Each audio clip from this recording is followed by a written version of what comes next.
Hi everyone, this is jams education hub. Previous వీడియోలో మనం 6th class maths 1-2 chapters complete చేశాము. ఇప్పుడు 3rd chapter చూద్దాము, సంఖ్యలతో ఆడుకుందాము. దీనిలో ఫస్ట్ పాయింట్ వచ్చేసి, ఒక సంఖ్య మరొక సంఖ్యచే నిశేషంగా భాగించబడుతుందా లేదా అని పరిశీలించడానికి మనం ఉపయోగించే విధానం ఏమంటారు? భాజనీయత సూత్రం అంటారు. నిశేషంగా భాగించబడడం అంటే ఏంటి? ఒక సంఖ్యని ఇంకొక సంఖ్యతోని భాగించినప్పుడు శేషం అనేది 0 వస్తే అప్పుడు అది నిశేషంగా భాగించబడుతుంది అని అర్థం. 2 యొక్క భాజనీయత సూత్రం.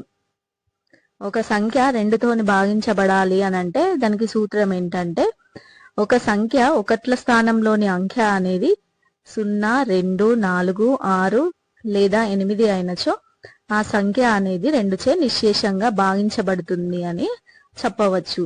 953. ఇప్పుడు ఇది 2తో భాగించబడుతుందా? భాగించబడదు. ఎందుకంటే ఒకట్ల స్థానంలో ఏముంది? 3 ఉంది. కాబట్టి ఇది 2చే భాగించబడదు, నిశేషంగా భాగించబడదు. 9534 ఉందనుకోండి, ఇప్పుడు ఇది నిశేషంగా భాగించబడుతుందా? భాగించబడుతుంది. ఎందుకంటే ఒకట్ల స్థానంలో ఉన్న అంకె ఏముంది? 4 ఉంది. ఏముండాలి? 0 గాని 2 గాని 4 గాని 6 గాని 8 గాని ఏదో ఒకటి ఉండాలి. ఇక్కడ 4 ఉంది కాబట్టి సో ఈ 9534 అనేది 2చే నిశేషంగా భాగించబడుతుంది. నెక్స్ట్ 3 యొక్క భాజనీయత సూత్రం. 3 యొక్క భాజనీయ సూత్రం ఏంటంటే, ఒక సంఖ్యలోని అంకెల మొత్తం 3చే నిశేషంగా భాగించబడితే ఆ సంఖ్య అనేది 3చే నిశేషంగా భాగించబడుతుంది. ఏంటట? ఒక నెంబర్ ఇస్తారు కదా, ఆ నెంబర్లోని అంకెల మొత్తం అనేది 3తోని భాగించబడితే అప్పుడు ఆ సంఖ్య అనేది కూడా 3తోని భాగించబడుతుందట. ఫర్ ఎగ్జాంపుల్ ఇక్కడ ఇచ్చిన నెంబర్స్ చూద్దాము. 45986 ఇచ్చిన సంఖ్యలోని అంకెల మొత్తం అన్నాడు కదా. సో 4 + 5 + 9 + 8 + 6 చేద్దాం. 4 + 5 9, 9 + 9 18, 18 + 8 26, 26 + 4 26 + 6 32. 32 అనేది 3తోని భాగించబడుతుందా? భాగించబడదు. సో ఈ నెంబర్ కూడా 3తోని భాగించబడదు. నెక్స్ట్ 3629 ఇది చూద్దాము. 3 + 6 ఎంత? 9, 9 + 1 10, 10 + 9 19, 19 + 2 21. ఈ 21 అనేది 3తోని నిశేషంగా భాగించబడుతుంది కదా. సో ఈ 3629 అనేది కూడా 3తోని నిశేషంగా భాగించబడుతుంది. నెక్స్ట్ 6 యొక్క భాజనీయత సూత్రం. 2, 3లచే నిశేషంగా భాగించబడే సంఖ్యలన్నీ 6చే నిశేషంగా భాగించబడతాయి. ఒక సంఖ్య అనేది 6తో నిశేషంగా భాగించబడాలంటే అది 2తోని భాగించబడాలి, 3తోని కూడా నిశేషంగా భాగించబడాలి. ఫర్ ఎగ్జాంపుల్ 7224 ఉంది. ఇది 2తోని భాగించబడుతుందా? భాగించబడుతుంది. ఎందుకంటే ఒకట్ల స్థానంలో ఉన్న అంకె అనేది 4 ఉంది కాబట్టి 2తోని డివిజిబుల్ అయింది. మరి 3తోని భాగించబడాలంటే ఇచ్చిన సంఖ్యలోని అంకెల మొత్తం 3తోని భాగించబడాలి కదా. సో చూద్దాం. 7 + 2 ఎంత? 9, 9 + 2 11, 11 + 3 11 + 4 15 కదా. ఈ 15 అనేది 3తోని భాగించబడుతుంది కదా. సో ఈ 7224 అనేది 2తోని నిశేషంగా భాగించబడింది, 3తోని నిశేషంగా భాగించబడింది. సో ఈ నెంబర్ అనేది 6తోని కూడా నిశేషంగా భాగించబడుతుంది. నెక్స్ట్ 9 యొక్క భాజనీయత సూత్రం ఏంటి? ఒక సంఖ్యలోని అంకెల మొత్తం 9చే నిశేషంగా భాగించబడితే ఆ సంఖ్య అనేది 9చే నిశేషంగా భాగించబడుతుంది. సేమ్ 3 లాగానే, 3లో కూడా అంతే కదా. సంఖ్యలోని అంకెల మొత్తం 3తో నిశేషంగా భాగించబడితే ఆ సంఖ్య అనేది 3తోని నిశేషంగా భాగించబడుతుంది. ఇక్కడ కూడా సంఖ్యలోని అంకెల మొత్తం 9చే నిశేషంగా భాగించబడితే ఆ సంఖ్య అనేది కూడా 9చే నిశేషంగా భాగించబడుతుంది. For example 9846. ఇప్పుడు ఇది దీనిలోని అంకెల మొత్తం 9తోని భాగించబడుతుందా లేదా చూద్దాం. 6 + 4 10, 10 + 9 19, 19 + 8 27. 27 అనేది 9తో భాగించబడుతుందా? 9 3s are 27 కదా. 9 3s are 27. సో ఇది 9తో భాగించబడుతుంది. ఈ సంఖ్యలోని అంకెల మొత్తం 9తోని భాగించబడతాయి కాబట్టి సో ఈ 9846 కూడా 9తోని నిశేషంగా డివిజిబుల్ అవుతుంది. నెక్స్ట్ 5 యొక్క భాజనీయత సూత్రం. ఒకట్ల స్థానంలో 0 లేదా 5 గల సంఖ్యలన్నీ 5 చే నిశ్శేషంగా భాగించబడతాయి. ఫర్ ఎగ్జాంపుల్ 5785 ఉంది. ఒకట్ల స్థానంలో ఏముంది? 5 ఉంది. కాబట్టి ఇది 5తోనే డివిజబుల్ అవుద్ది. ఇంకొక నెంబర్ ఇట్లా 1000 ఉంది అనుకోండి, ఈ లాస్ట్ డిజిట్ ఏముంది? 0 ఉంది. సో ఇది కూడా 5తోని డివిజబుల్ అయింది. అట్లా కాకుండా 6021 ఉంది అనుకోండి, లాస్ట్ డిజిట్ ఏముంది? 1 ఉంది కదా, ఇది 5తోని డివిజబుల్ కాదు. నెక్స్ట్ 10 యొక్క భాజనీయత సూత్రం. సంఖ్యలన్నీ ఒకట్ల స్థానంలో 0ను కలిగి ఉన్నవి. 10 యొక్క భాజనీయత సూత్రం అంటే ఏంటంటే, ఈ లాస్ట్ డిజిట్ ఉంటది కదా, లాస్ట్ డిజిట్ అనేది 0 ఉంటే అప్పుడు ఈ సంఖ్య అనేది 10తోని భాగించబడుతుంది, నిశ్శేషంగా భాగించబడుతుంది. ఇప్పుడు ఒకవేళ లాస్ట్ 0 ఉంది అనుకోండి, అది ఇంకా వేటితో భాగించబడుతుంది? 2తోని కూడా భాగించబడుతుంది, అంతే కదా. 2తో భాగించబడాలంటే సంఖ్య యొక్క ఒకట్ల స్థానంలో 0 గాని 2 గాని 4 గాని 6 గాని 8 గాని ఉండాలి. ఇక్కడ 0 ఉంది కదా, సో ఇది 2తోని కూడా భాగించబడుతుంది, అదే విధంగా 5తోని కూడా భాగించబడుతుంది. Next exercise 3.1. క్రింద ఇవ్వబడిన సంఖ్యల్లో 2, 3 మరియు 6 చే నిశ్శేషంగా భావించబడే సంఖ్యలేవి? ఇవేంటి? ఒక నెంబర్ తీసుకుందాం, ఆ నెంబర్ 2తో డివిజబుల్ అయిద్దా 3తో డివిజబుల్ అయిద్దా చూద్దాం. 2, 3 రెండితో డివిజబుల్ అయిందంటే అది 6తోని కూడా నిశ్శేషంగా భావించబడుతుంది. ఫర్ ఎగ్జాంపుల్ 3, 2, 1, 7, 2, 9 ఇది ఉంది. లాస్ట్ ఏముంది? ఒకట్ల స్థానంలో ఏముంది? 9 ఉంది. కాబట్టి ఇది 2తోని భాగించబడదు, 2తోని భాగించబడదు. నెక్స్ట్ 1, 9, 7, 2, 3, 2 ఇదేంటి? 2తోని భాగించబడుతుంది, ఒకట్ల స్థానంలో 2 ఉంది కాబట్టి. మరి 3తోని భాగించబడాలంటే ఉన్న వాటి అన్నిటిని యాడ్ చేయాలి, ఇచ్చిన నెంబర్లోనే అంకెలన్నిటిని యాడ్ చేయాలి. 9 + 1 10, 10 + 7 17, 17 + 3 20, 20 + 4 24. 24 అనేది 3తోని నిశ్శేషంగా భాగించబడుతుంది కదా, 3 × 24. సో ఇది 2తోని భాగించబడుతుంది, ఎట్ ది సేమ్ టైం 3తోని కూడా భాగించబడుతుంది. 3 రెండిట్లతో నిశ్శేషంగా భాగించబడుతుంది కాబట్టి ఈ నెంబర్ అనేది 6తోని కూడా నిశ్శేషంగా భాగించబడుతుంది. మిగిలిన అన్ని అదే విధంగా. నెక్స్ట్ క్రింద ఇవ్వబడిన సంఖ్యలలో 5 మరియు 9లచే నిశ్శేషంగా భావించబడే సంఖ్యలను గుర్తించండి. 5తో భావించబడాలంటే లాస్ట్ డిజిట్ 5 గాని 0 గాని ఉండాలి. 10 చే నిశ్శేషంగా భావించబడాలంటే 0 ఉండాలి. 25 ఉంది, ఈ 25 అనేది లాస్ట్ 5 ఉంది కాబట్టి ఇది 5తో భావించబడుతుంది, కానీ 10తో భావించబడుతుందా? భావించబడదు. అదే 250 ఉంది అనుకోండి, అప్పుడు ఇదేంది? లాస్ట్ డిజిట్ 0 ఉంది కాబట్టి ఇది 5తో భాగించబడుతుంది మరియు 10తో కూడా భాగించబడుతుంది. ఈ క్రింద ఇవ్వబడిన పట్టికను 3 మరియు 9 యొక్క భాజనీయత సూత్రాలను ఉపయోగించి పూరించండి. ఫస్ట్ ఏముంది? 72 ఉంది కదా, 7 + 2, 7 + 2 ఎంత? 9. ఈ 9 అనేది 3తోని భాగించబడుతుంది, అదే విధంగా 9తో కూడా నిశ్శేషంగా భాగించబడుతుంది. నెక్స్ట్ 4th 1, 9, 8 అంకెలను ఒకేసారి మాత్రమే ఉపయోగిస్తూ రాయగల 3 అంకెల సంఖ్యలను రాయండి. ఈ సంఖ్యలు 9 చే నిశ్శేషంగా భావించబడతాయో లేదో పరిశీలించండి. ఫస్ట్ 1 తీసుకుంటే 3 అంకెలది ఏమైపడుతుంది? 198. ఒకవేళ 9 ఫస్ట్ తీసుకుంటే, 8 ఫస్ట్ తీసుకుంటే ఇట్లా. బట్ అమరిక ఏదైనా అయినప్పటికీ 9 చే భాగించబడాలంటే ఏంటి సూత్రము? ఇచ్చిన సంఖ్యలోని అంకెల మొత్తము 9 చే భాగించబడాలి. 1 + 9 + 8, 9 + 1 10, 10 + 8 18. వీటి ఆర్డర్ ఎట్లా చేంజ్ అయినా కూడా సంఖ్యలలోని అంకెల మొత్తం అంటే అవే వస్తాయి కదా, 1, 9, 8 మాత్రమే వస్తుంది. సో ఈ 18 అనేది 9 చే భాగించబడుతుందా? నిశ్శేషంగా భాగించబడుతుంది. కాబట్టి వీటితో ఏర్పడే 3 అంకెల సంఖ్యలు ఖచ్చితంగా 9 చే నిశ్శేషంగా భాగించబడతాయి. నెక్స్ట్ 2, 3, 5, 6, 9 అంకెలలో 1, 2, 3, 4, 5 ను నిశ్శేషంగా భాగించే వాటిని రాయండి. 1, 2, 3, 4, 5. ఈ లాస్ట్ 5 ఉంది కాబట్టి ఇది 2 తోని భాగించబడదు. ఓకేనా? ఇప్పుడు 3 తోని భాగించబడాలంటే ఈ లాస్ట్ 5 ఉంది కాబట్టి ఇదేంటి 5 తోని భాగించబడుతుంది. నెక్స్ట్ 3 తోని భాగించబడుతుందా లేదా అంటే 1 + 2 ఎంత? 3. 3 + 3 6. 6 + 4 ఎంత? 10. 10 + 5 15. ఈ 15 అనేది 3 తోని భాగించబడుతుందా? భాగించబడుతుంది. కానీ 6 తోని భాగించబడాలనంటే ఏంటి? 2 తోని 3 తోని రెండిటితోని నిశ్శేషంగా భాగించబడాలి. ఇక్కడ 2 తోని భాగించబడలేదు కాబట్టి 6 తోని కూడా నిశ్శేషంగా భాగించబడదు.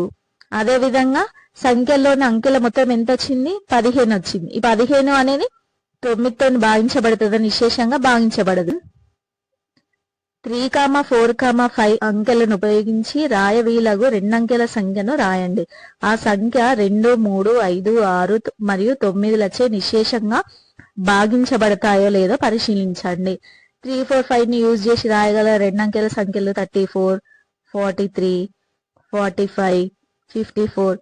ఇట్లా సంఖ్యలు రాసి అవి 2 తోని 3 తోని 5 తోని 6 తోని మరి 9 తోని నిశ్శేషంగా భావించబడతాయో చెక్ చేయాలి.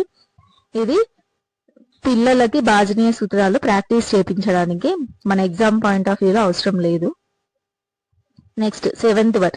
ఈ క్రింద ఇవ్వబడిన సంఖ్యల్లో ఖాళీ స్థలంలో నింపబడే అంకెతో ఏర్పడిన సంఖ్య 3 చే నిశ్శేషంగా భావించబడేటట్లు గరిష్ట లేదా కనిష్ట విలువ కలిగిన అంకెలతో పూరించండి. ఫస్ట్ వన్ చూద్దాము. డాష్ 6, 7, 2, 4. ఫస్ట్ అంకెలు అనేవి ఎక్కడి నుంచి ఎక్కడి వరకు ఉంటాయి? 0, 1, 2, 3, 4, 5, 6, 7, 8, 9. వీటిని అంకెలు అంటారు. వీటిలో ఏదో ఒకటి కనిష్ట వాల్యూ అవుతుంది, ఏదో ఒకటి గరిష్ట వాల్యూ అవుతుంది. వాటిని సబ్స్టిట్యూట్ చేసినప్పుడు ఈ నెంబర్ అనేది 3 తోటి నిశ్శేషంగా భావించబడాలి. ఫస్ట్ 3 చే నిశ్శేషంగా భావించబడాలంటే సూత్రం ఏంటి? ఇచ్చిన సంఖ్యలోని అంకెల మొత్తం అనేది 3 చే నిశ్శేషంగా భావించబడాలి. కానీ ఫస్ట్ డాష్ మనకు తెలియదు కదా, సో మిగిలిన నెంబర్స్ అన్నిటిని యాడ్ చేద్దాం. 6 + 7 ఎంత? 13. 13 + 2 ఎంత?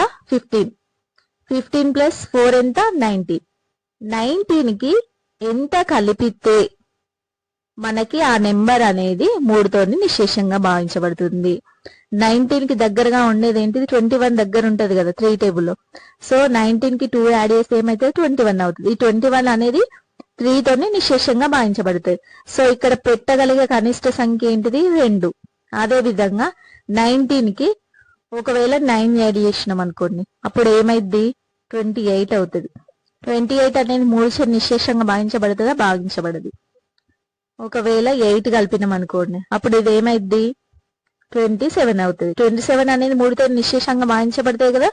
సో ఇక్కడ రాయగలిగే గరిష్ట సంఖ్య ఏంటంటే, గరిష్ట అంకె ఏంటంటే 8. ఈ డాష్ లో రాయగలిగే కనిష్ట అంకె ఏమో 2 అవుతుంది, గరిష్ట అంకెనేమో 8 అవుతుంది. మిగిలినవి కూడా మీరు అదే విధంగా చెయ్యండి. Next 8th one. 1, 2, 3 నకు ఏ కనిష్ట సంఖ్యను కూడితే ఏర్పడిన సంఖ్య 5 చే నిశ్శేషంగా భావించబడుతుంది. ఏమిచ్చిండు? 123. 5 తోని భావించబడాలంటే లాస్ట్ డిజిట్ 5 అయిన ఉండాలి, 0 అయిన ఉండాలి. ఇప్పుడు ఇక్కడ ఇది 5 రావాలనుకోండి, అప్పుడు మనం ఎంత కలపాలి? 2 కలిపితే ఏమైద్ది? 125 అవుతుంది. అప్పుడు ఇది 5 తోని డివిజబుల్ అవుద్ది.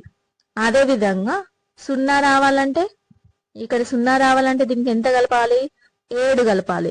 కానీ ఇక్కడ మనకి ఏమడిగిండు? ఏ కనిష్ట సంఖ్యను కూడితే అన్నారు. ఈ కనిష్ట 7 అనేది కనిష్ట సంఖ్య అవుతుంది, 2 అనేది కనిష్ట సంఖ్య అవుతుంది. 2 కాబట్టి 123కి 2 అనే కనిష్ట సంఖ్యను కూడినప్పుడు అది 5 చే నిశ్శేషంగా భాగించబడుతుంది. నెక్స్ట్ 256 నుండి ఏ కనిష్ట సంఖ్యను తీసివేస్తే వచ్చిన సంఖ్య అనేది 10 చే నిశ్శేషంగా భావించబడుతుంది. 256 10 చే నిశ్శేషంగా భావించాలి అని అంటే ఏంటి? తీసేస్తే కదా. 256 10 చే నిశ్శేషంగా భావించబడాలంటే లాస్ట్ డిజిట్ ఏముండాలి? 0 అనేది ఉండాలి. సో ఇక్కడ 0 రావాలనంటే ఇందులో నుంచి ఎంత తీసేయాలి? 6 తీసేయాలి. 6 నుంచి 6 తీసేస్తే 0 అయింది కదా. సో ఏ కనిష్ట సంఖ్యను తీసేస్తే వచ్చిన సంఖ్య అనేది 10 చే నిశ్శేషంగా భావించబడుతుంది, 6ని. నెక్స్ట్ కారణాంకాలు. కారణాంకాలు అంటే ఏంటంటే ఒక సంఖ్యను నిశ్శేషంగా భావించే మరొక సంఖ్యను ఆ సంఖ్య యొక్క కారణాంకం అంటారు. ఫర్ ఎగ్జాంపుల్ 12 ఉందనుకోండి. ఈ 12 ని ఏవేవి నిశ్శేషంగా భాగిస్తుంది? 1 అనేది నిశ్శేషంగా భాగిస్తుంది, 2 అనేది నిశ్శేషంగా భాగిస్తుంది, 3 భాగిస్తుంది, 4 భాగిస్తుంది, 6 భాగిస్తుంది, 12 కూడా భాగిస్తుంది. ఇవన్నీ కూడా ఈ 12కి కారణాంకాలు అవుతాయి. ప్రతి సంఖ్యకు 1 కారణాంకం. ఇది సంఖ్య యొక్క కారణాంకాలన్నింటిలో చిన్నది. ఏ సంఖ్యనైనా తీసుకోండి మీరు, ఆ సంఖ్యకి 1 అనేది కారణాంకం అవుతుంది. మళ్ళీ ఇంకొకటి ఏంటంటే ఆ సంఖ్యకున్న కారణాంకాలన్నింటిలో కూడా ఇదే చిన్నది అవుతుంది.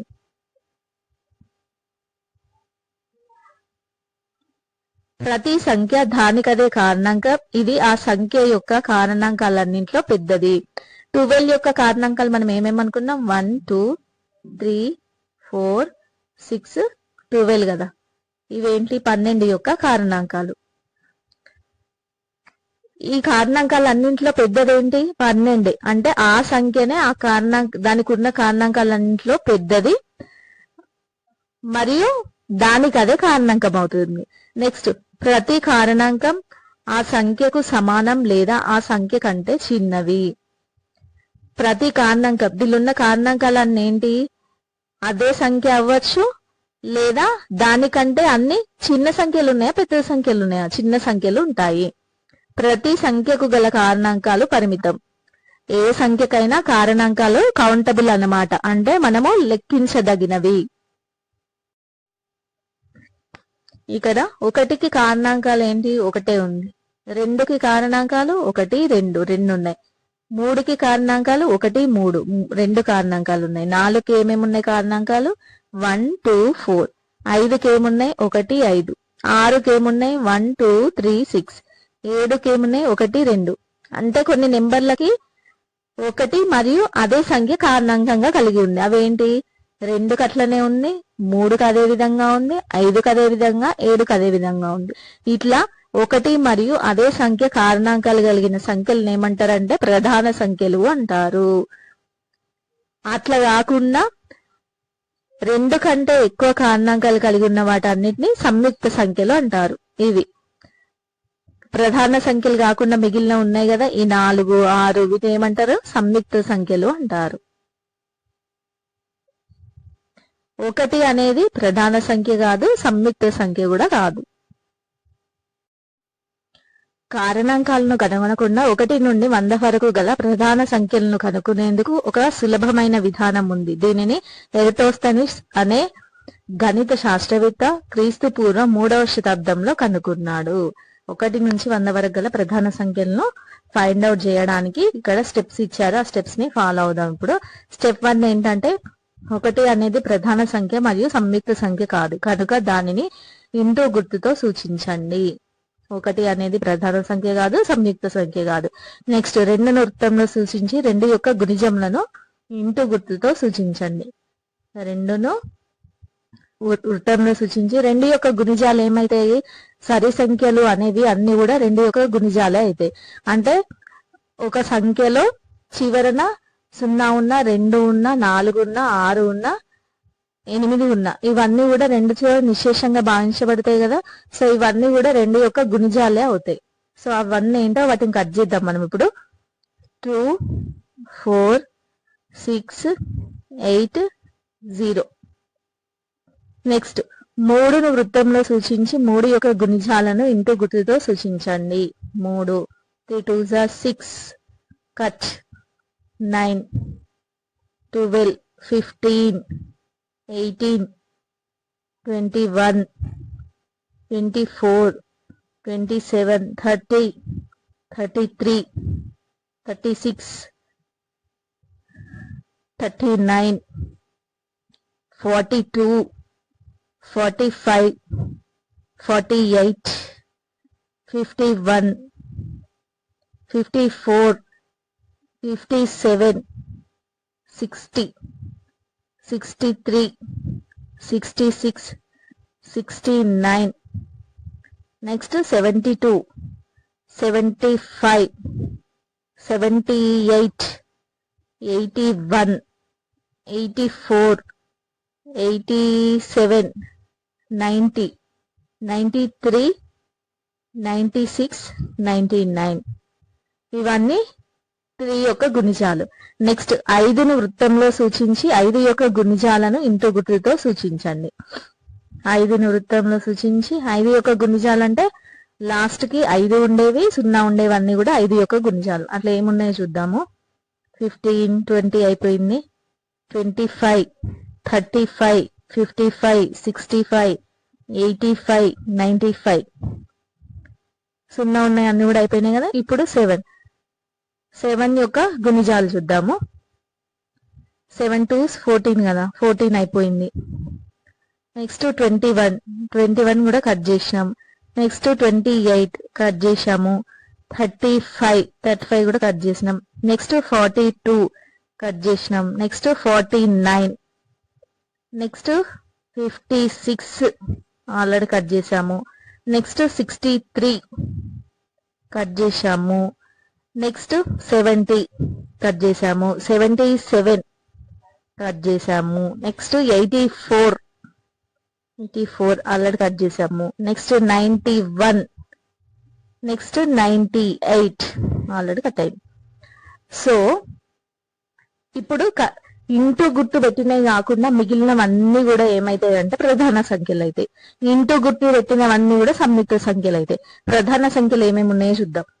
2, 3 ఇది కాదు, ఇది ప్రధాన సంఖ్య కాదు, సంయుక్త సంఖ్య కాదు. 1 అనేది 2, 3, 5, 7, నెక్స్ట్ 11, 13, 17, 19. నెక్స్ట్ ఈ రోలో ఏమున్నాయి 23, 37. ఇదంతా ఇట్లా గజిబిజిగా ఉంది కదా. సో ఓన్లీ ప్రధాన సంఖ్యలు ఏమున్నాయో వాటికి మాత్రమే ఇప్పుడు నేను సర్కిల్ చేసి చూపిస్తా. 2, 3, 5, 7, నెక్స్ట్ 11, 13, 17, 19. నెక్స్ట్ 23, 29.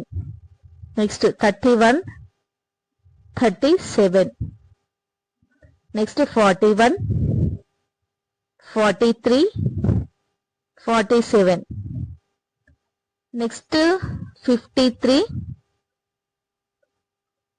59, 61, 67.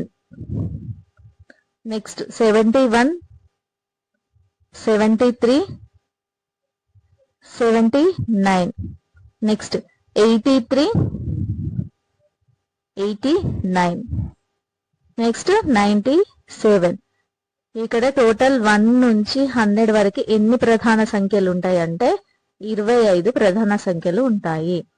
దీనికి ఒక కోడ్ గుర్తుంచుకోవాలి. ఎట్లా అంటే ఒకవేళ 1 నుంచి 20 వరకు ఎన్ని ప్రధాన సంఖ్యలు ఉంటాయి అని అంటే ఇప్పుడు మనం అవన్నీ రాస్తూ కౌంట్ చేసుకుంటూ కూర్చోలేము కదా. దానికి ఏంటంటే ఈ రో మొత్తం ఏంటండి, ఈ రో మొత్తం ఏంటి 1 నుంచి 10 వరకు ఉంటాయి. ఇక్కడ 11 నుంచి 20 వరకు, ఇక్కడ 21 నుంచి 30 వరకు కదా.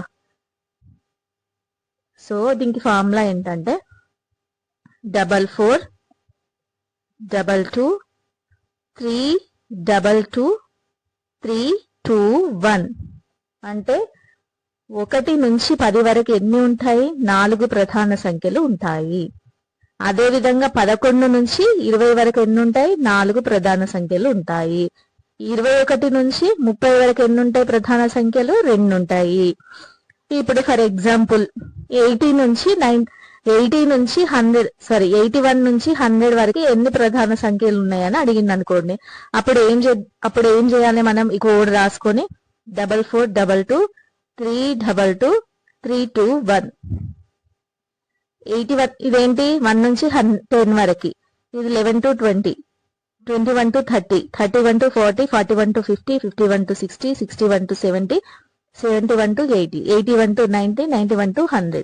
మనకు 81 to 100 వరకు కావాలి కదా. అప్పుడు ఏమవుతుంది? 2 + 1 ఎన్ని ప్రధాన సంఖ్యలు ఉంటాయి? 3 ఉంటాయి. ఈ విధంగా అడిగిన క్వశ్చన్ ని బట్టి మనము ఆన్సర్ అనేది చేయాల్సి ఉంటుంది. నెక్స్ట్, పరస్పర ప్రధాన సంఖ్యలు లేదా సాపేక్ష ప్రధాన సంఖ్యలు. ఇక్కడ 3, 8లను పరిశీలించండి. 3 యొక్క కారణాంకాలు ఏమవుతాయి? 1, 3 అవుతుంది. అదే 8 యొక్క కారణాంకాలు ఏమవుతుంది? 1, 8 * 8, 2, 4 * 8, అంతే. ఇవన్నీ 8 యొక్క కారణాంకాలు అవుతాయి. ఇవి రెండిట్లలో కామన్ గా ఏముంది? ఒకటి మాత్రమే కామన్ గా ఉంది కదా, ఇంకా వేరే ఏమైనా కామన్ గా ఉన్నాయా? లేవు కదా. ఇట్లా ఒకటి మాత్రమే ఉమ్మడి కారణాంకం గల సంఖ్యలను ఏమంటారు? పరస్పర ప్రధాన సంఖ్యలు లేదా సాపేక్ష ప్రధాన సంఖ్యలు అంటారు. ఇక్కడ ఒక ఎగ్జాంపుల్ ఇచ్చారు, అది చూద్దాము. 2 సాపేక్ష ప్రధాన సంఖ్యలు 4 మరియు 5లను తీసుకోండి. ఈ రెండిట్లలో 4 అనేది ప్రధాన సంఖ్య అవుతుందా? అవ్వదు. 5 అనేది ప్రధాన సంఖ్య అవుతుంది. సో అన్ని ప్రధాన సంఖ్యలు కూడా సాపేక్ష ప్రధాన సంఖ్యలు అవుతాయి. బట్ సాపేక్ష ప్రధాన సంఖ్యలలో అన్ని సంఖ్యలు ప్రధాన సంఖ్యలు కావు. ఫర్ ఎగ్జాంపుల్ 11, 13 తీసుకోండి. ఇవేంటి? ప్రధాన సంఖ్యలు కదా, ఇవి సాపేక్ష ప్రధాన సంఖ్యలు కూడా అవుతాయి. అదే సాపేక్ష ప్రధాన సంఖ్యలు 4, 5 తీసుకోండి. ఇవి సాపేక్ష ప్రధాన సంఖ్యలు అవుతాయి కానీ ప్రధాన సంఖ్యలు అవుతాయా? కాదు. ఇందులో 5 అనేది ప్రధాన సంఖ్య అవుతుంది, 4 అనేది ప్రధాన సంఖ్య కాదు. కాబట్టి ప్రధాన సంఖ్యలన్నీ సాపేక్ష ప్రధాన సంఖ్యలు అవుతాయి, కానీ సాపేక్ష ప్రధాన సంఖ్యల్లో అన్ని ప్రధాన సంఖ్యలు కావు. కవల ప్రధాన సంఖ్యలు. 2 భేదంగా గల ప్రధాన సంఖ్యలను కవల ప్రధాన సంఖ్యలు అంటారు. For example 3, 5, 5, 7, 11, 13, 41, 43. వీటి రెండింటి మధ్యలో డిఫరెన్స్ ఎంత ఉంది? 2 ఉంది. ఈ విధంగా ఉండే ప్రధాన సంఖ్యలను ఏమంటారు? కవల ప్రధాన సంఖ్యలు అంటారు. 1 నుంచి 100 వరకు ఎన్ని కవల ప్రధాన సంఖ్యలు ఉన్నాయి అని అంటే 8 ఉన్నాయి. అవేంటంటే 3, 5, 5, 7, 11, 13, next 17, 19, next 29, 31, next 41, 43, next 59, 61, 59, 61, next 71, 73, 71, 73. ఇవన్నీ కవల ప్రధాన సంఖ్యలు. ఎన్ని వచ్చినాయి? 1, 2, 3, 4, 5, 6, 7, 8.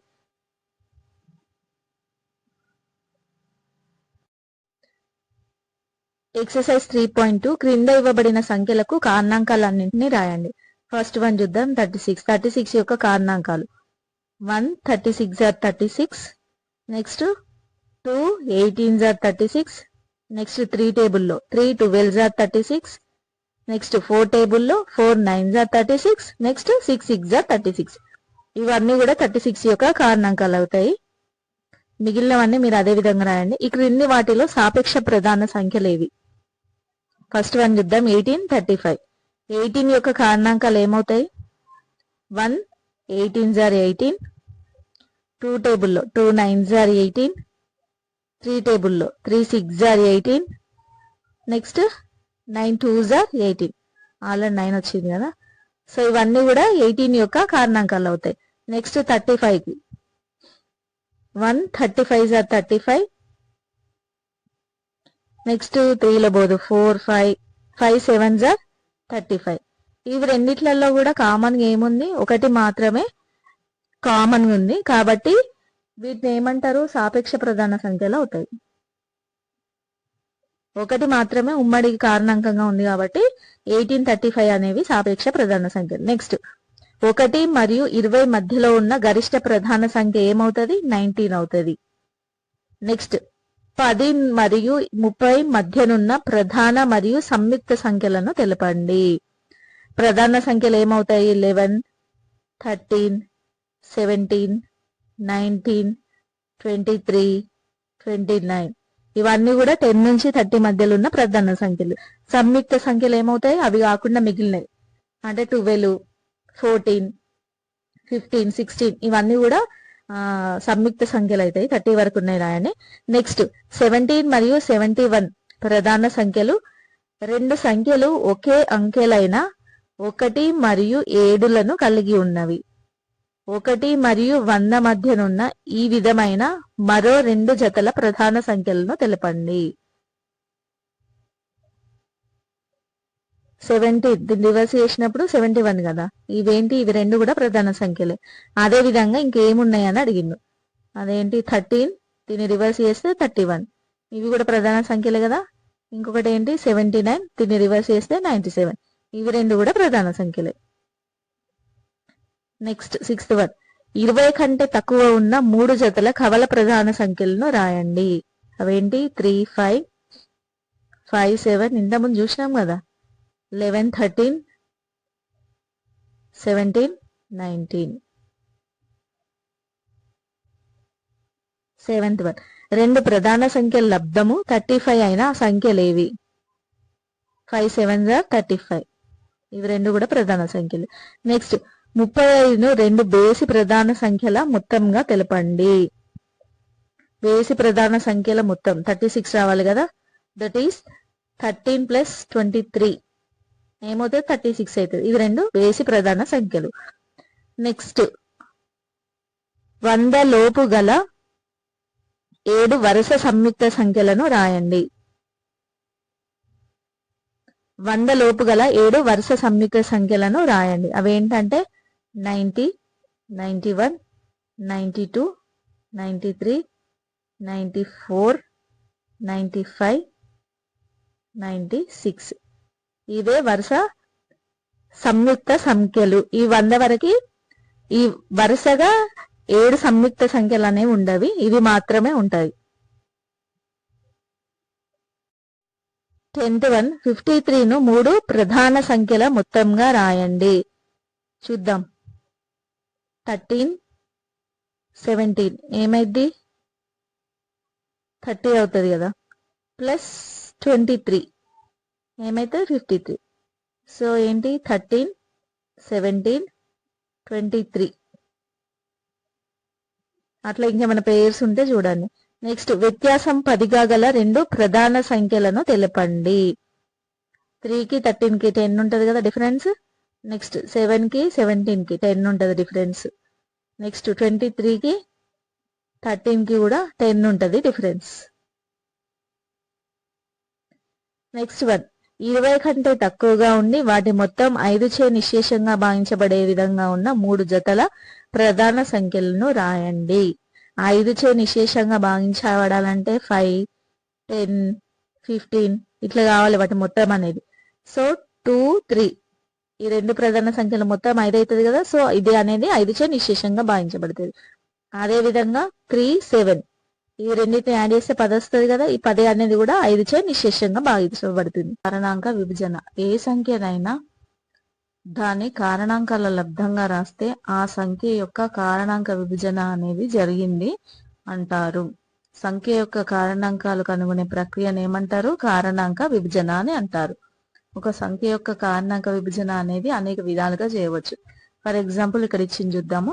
24 ఉంది. 24ని ఏ విధంగా రాయొచ్చు? 1 × 24 అని రాయొచ్చు, 2 × 12 అని రాయొచ్చు, 3 × 8 అని రాయొచ్చు, 4 × 6 అని రాయొచ్చు. దాన్నే 2 × 2 × 2 × 3 అని రాయొచ్చు. 2 2s are 4, 4 2s are 8, 8 3s are 24. ఈ సెకండ్ దానిలో థర్డ్ దానిలో ఇక్కడ ఏముంది? ఒకటి ప్రధాన సంఖ్య ఉంది, ఒకటేమో సంయుక్త సంఖ్య ఉంది. ఇక్కడ కూడా ఒకటి ప్రధాన సంఖ్య, ఒకటి సంయుక్త సంఖ్య ఉంది. ఈ 5th దానిలో ఏంటి? అన్ని ప్రధాన సంఖ్యలు ఉన్నాయి. కాబట్టి దీన్ని ఏమంటారు? ప్రధాన కారణాంక విభజన అంటారు. ఒక సంఖ్యని కారణాంకాల లబ్ధంగా రాసినప్పుడు ఆ కారణాంకాలు అనేవి ప్రధాన సంఖ్యలుగా రాస్తే దాన్ని ఏమంటారు అంటే ప్రధాన కారణాంక విభజన అని అంటారు. ఈ ప్రధాన కారణాంక విభజనలో ఏంటంటే కారణాంకాలను మరలా కారణాంకాల లబ్ధంగా విభజన చేయడం అనేది చేయరాదు. 24ని మనం ఏం రాసినాం? 2 × 2 × 2 × 3 అని రాసినాం కదా. ఈ 2ని మళ్ళీ కారణాంకాలుగా విభజన చేయొస్తుందా? చేయరాదు. అదే ఆ పాయింట్. నెక్స్ట్ ప్రధాన కారణాంక విభజన పద్ధతి. దీనికి భాగాహార పద్ధతి ఉంది, కారణాంక వృక్ష పద్ధతి ఉంది. ఏ పద్ధతి అయినా పర్వాలేదు, మనకి ఎగ్జామ్ లో ప్రొసీజర్ అనేది ఇంపార్టెంట్ కాదు కదా, మనం సాల్వ్ చేసి ఆన్సర్ తీసుకురావడం అనేది ఇంపార్టెంట్. సో 42 యొక్క ప్రధాన కారణాంక విభజన ఏ విధంగా చేస్తారో చూద్దాం. 42ని 2 టేబుల్ తీసుకుందాం. 2 టేబుల్ అయిపోద్ది కదా, 2 2s are 4, 2 1s are 2, 21. 3 table, 3 7s are 21, 7 1s are 7. So దీన్ని కారణాంకాలుగా విభజిస్తే ఏమొస్తుంది, 2 into 3 into 7 అనేది వస్తుంది. కారణాంక వృక్ష పద్ధతి అని ఇచ్చిందో అది అవసరం లేదు, సరే చెప్పాలంటే చూద్దాం ఒకసారి. 60 ఉంది కదా, ఇక్కడ 16 ఏమని రాసిండ్రు, 4 15s are 60. 16 ఏం రాసిండ్రు, 4 15s are 60. ఈ 4ని మళ్ళీ ఏమని రాయొచ్చు, 2 into 2 అని రాయొచ్చు కదా, 2. ఈ 15 ఏమని రాయొచ్చు, 3 5s are 15 అని రాయొచ్చు. అప్పుడు కారణాంకాల ప్రధాన కారణాంకాల లబ్ధంగా రాస్తే ఏమైంది, 2 into 2 into 3 into 5 అనేది వస్తుంది. Next exercise 3.3. 90 యొక్క కారణాంక వృక్షంలో లోపించిన సంఖ్యలను రాయండి. ఇక్కడ ఏంటి, 19 ఏమని రాసిండు, 10 into 90, 90 అని రాసింది కదా. ఈ 10ని ఏమని రాయొచ్చు, 2 5s are 10. మళ్ళీ 9 ఏమని రాయొచ్చు, 3 3s are 9. అట్లా ఆ విధంగా. నెక్స్ట్ భాగాహార పద్ధతిలో 84ను ప్రధాన కారణాంకాల లబ్ధంగా రాయండి. ప్రొసీజర్ ఏదైనా కూడా కారణాంకాల లబ్ధంగా ఎలా రాయడం అనేది మనకు రావాలి. 2 table, 2 4s are 8, 2 2s are 2 2s are 2 1s are 3 7s are. కారణాంకాల లబ్ధంగా రాస్తే ఏమవుతుంది, 2 into 2 into 3 into 7, 84. Third one, 4 అంకెల గరిష్ట సంఖ్యను రాసి దాన్ని ప్రధాన కారణాంకాల లబ్ధంగా రాయండి. 4 అంకెల గరిష్ట సంఖ్య ఏమవుతుంది, 9999 అవుతుంది. దీన్ని ప్రధాన కారణాంకాల లబ్ధంగా రాయడానికి 3 టేబుల్ తీసుకోండి. 3 3s are 9, 3s are 3s are 3s are, again 3 3 1s are 1s are 1s are 1s are. Next 11 table, 11 1s are 11, 0 11 1s are 11. ప్రధాన కారణాంకాల లబ్ధంగా రాస్తే ఏమవుతుంది, 3 into 3 into 11 into 101. Next one, నేను 4 విభిన్న ప్రధాన సంఖ్యలను గుణిస్తే వచ్చే కనిష్ట సంఖ్యను. నేను ఎవరిని ఎలాగో చెప్పండి. విభిన్న ప్రధాన సంఖ్యలను గుణిస్తే వచ్చే కనిష్ట సంఖ్య అన్నారు కాబట్టి 2 3 5 7. ఇంతకంటే కనిష్టమైన 4 విభిన్న ప్రధాన సంఖ్యలు ఉన్నాయా, లేవు కదా, ఇవే కనిష్టమైనవి కదా. So 2 into 3 into 3 into 5 into 7, 2 5s are 10, 7 3s are 21, 7 3s are 21, 2 5s are 10, 21 into 10 ఎంత, 210.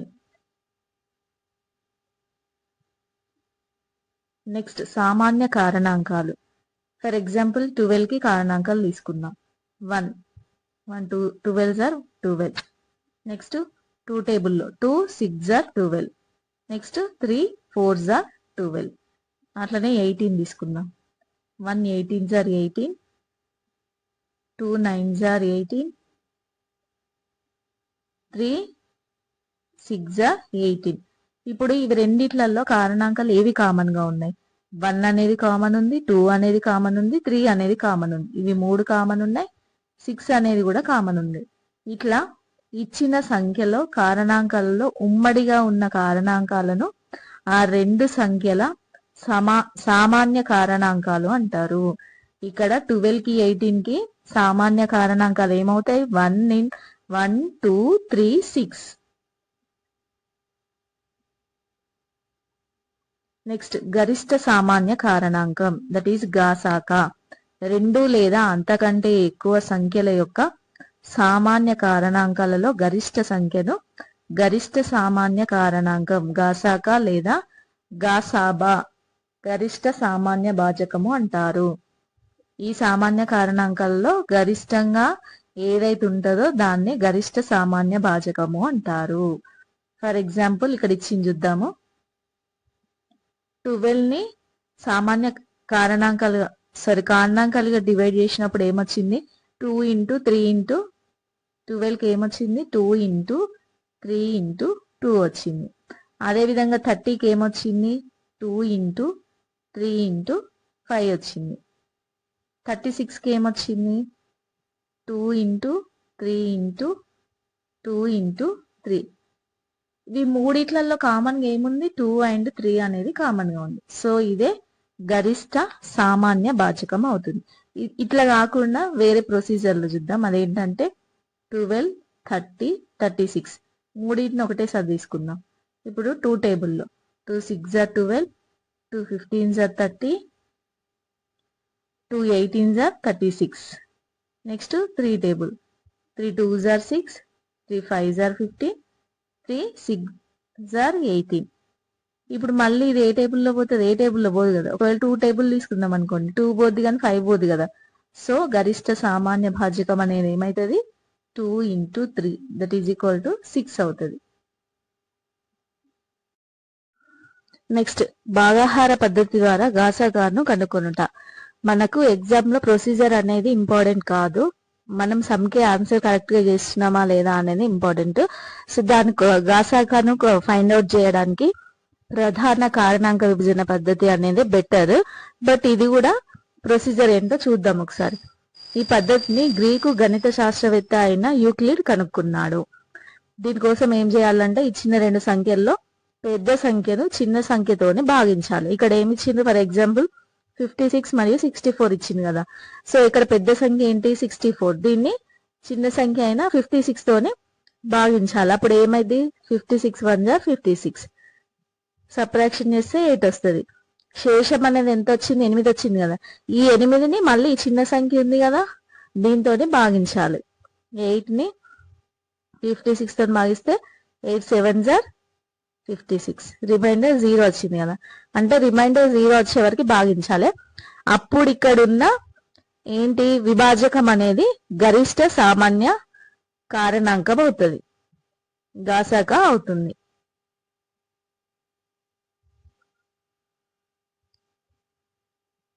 Next 4th example. 2 ట్యాంకర్లలో వరుసగా 850 లీటర్స్ మరియు 680 లీటర్స్ కిరోసిన్ ఉన్నది. 2 ట్యాంకర్లలో ఉన్న కిరోసిన్ ను కొలవగలిగే గరిష్ట సామర్థ్యం గల కొలపాత్ర యొక్క సామర్థ్యం ఎంత? ఇక్కడ ఏమడిగిండు? గరిష్ట సామర్థ్యం అడిగింది కదా, రెండింటితో కొలవగలేదు. సో అప్పుడు దానికోసం మనం ఏం చేయాలంటే గాసాబాని ఫైండ్ అవుట్ చేయాలి. 850 680 ఇవి రెండు ఏ టేబుల్లో పోతాయి అంటే 17 టేబుల్లో. 17 5s are 85 0, 17 4s are 68 0. Again which table? 5 table 0 0 ఉంది కాబట్టి 5 10s are 50, 5 8s are 40. 2 table 2 5s are 10, 2 4s are 8. అప్పుడు ఏమొస్తుంది? 5 2s are 10, 10 17s are ఎంత? 170. సో గాసాబా అనేది ఏమవుతుంది? 170 అవుతుంది. ఎక్సర్సైజ్ 3.4. కింద ఇచ్చిన సంఖ్యల యొక్క గాసాగాని కనుక్కోమని చెప్పిండు. ఇంతకుముందు ప్రొసీజర్స్ యూజ్ చేసి కనుక్కోండి. నెక్స్ట్ సెకండ్ వన్ కూడా సేమ్ అట్లానే గరిష్ట సంఖ్యను. Next third one. ఒక గది యొక్క కొలతలు వరుసగా పొడవు 12 మీటర్స్, వెడల్పు 15 మీటర్స్, ఎత్తు 18 మీటర్స్. గది యొక్క కొలతలన్నింటినీ ఖచ్చితంగా కొలవగలిగే టేపు యొక్క గరిష్ట పొడవు కనుక్కోండి. That is HCF. 15 18. 3 table 3 4s are 12, 3 5s are 15, 3 6s are 18. So highest common factor అనేది ఏమవుతుంది? HCF అనేది ఇక్కడ 3 అవుతుంది. 3 is the answer. 4th one. పరస్పర ప్రధాన సంఖ్యలు 4 మరియు 15ల యొక్క గాసాగాను ఈ క్రింది విధంగా కనుగొనవచ్చును. 4 is equal to 2 into 2 మరియు 15 is equal to 3 into 15. రెండింటికి సామాన్య ప్రధాన కారణాంకాలు లేవు, అందుచే 4 మరియు 15ల యొక్క గాసాగా 0. ఈ సమాధానం సరైనది కానిచో గాసాగాను తెలపండి. 4 ఏ విధంగా రాసిండు? 2 into 2. 15 ఏ విధంగా రాసిండు? 3 into 5. ఇక్కడ ఏం లేదంటే 1 ఉందని అని అనుకోవచ్చు కదా. అంటే మల్టిప్లై విత్ 1 చేసినప్పుడు ఆన్సర్ అనేది సేమ్, ఏం చేంజ్ కాదు కదా. 2 2s are 4, 4 1s are 4, 3 5s are 15, 15 1s are 15 కదా. సో రెండు పరస్పర ప్రధాన సంఖ్యలకు గాసాబా అనేది ఎల్లప్పుడూ 1 అవుతుంది. గాసాబా అనేది ఎల్లప్పుడూ 1 అవుతుంది. ఏ పరస్పర ప్రధాన సంఖ్యలు తీసుకున్నా వాటి యొక్క గాసాబా అనేది ఏమవుతుంది, 1 అవుతుంది, 0 అనేది కాదు. నెక్స్ట్ 3 రకాల నూనెలు 32 లీటర్స్, 24 లీటర్స్, 48 లీటర్స్ ఉన్నాయి. మూడింటిని ఖచ్చితంగా కొలవడానికి కావాల్సిన పాత్ర యొక్క గరిష్ట ఘన పరిమాణం ఎంత? గరిష్ట అడిగింది కాబట్టి గాసాబా చేయాలి. 32, 24, 48. 2 table. 2 1s are 2, 2 6s are 12, 2 12s are, 2 24s are, again 2 table, 2 8s are, 2 6s are, 2 12s are, again 2 table, 2 4s are, 2 3s are, 2 4, 2 6s are, 2 table మళ్ళీ వద్ద పోదు. సో గరిష్ట సామాన్య భాజకం అనేది ఏమైంది, 2 2s are 4, 4 2s are 8. 8 అనేది answer. Next concept సామాన్య గుణిజాలు. గుణిజాలు అంటే గుణించగా వచ్చేది. అంటే 4 యొక్క గుణిజాలు ఏమవుతాయి, 4ని గుణించుకుంటూ మీన్స్ 1 2 3 4 5 ఇట్లా గుణించుకుంటూ వెళ్తే వచ్చేవి 4 యొక్క గుణిజాలు అవుతాయి. అంటే 4వ ఎక్కంలో వచ్చేవన్నీ కూడా 4 యొక్క గుణిజాలు అన్నట్టు. 4 1s are ఎంత, 4, 4 2s are 8, 4 3s are 12, 4 4s are 16, 4 5s are 20. ఇట్లా సో ఆన్ 4వ ఎక్కంలో వచ్చే అన్నింటిని కూడా 4 యొక్క గుణిజాలు అంటారు. సో 6 యొక్క గుణిజాలు ఏమవుతాయి, 6వ ఎక్కంలో వచ్చేవన్నీ కూడా 6 యొక్క గుణిజాలు అంటాయి.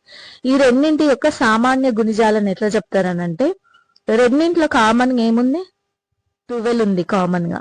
నెక్స్ట్ 24 కామన్ గా ఉంది. నెక్స్ట్ 36 అనేది కామన్ గా ఉంది.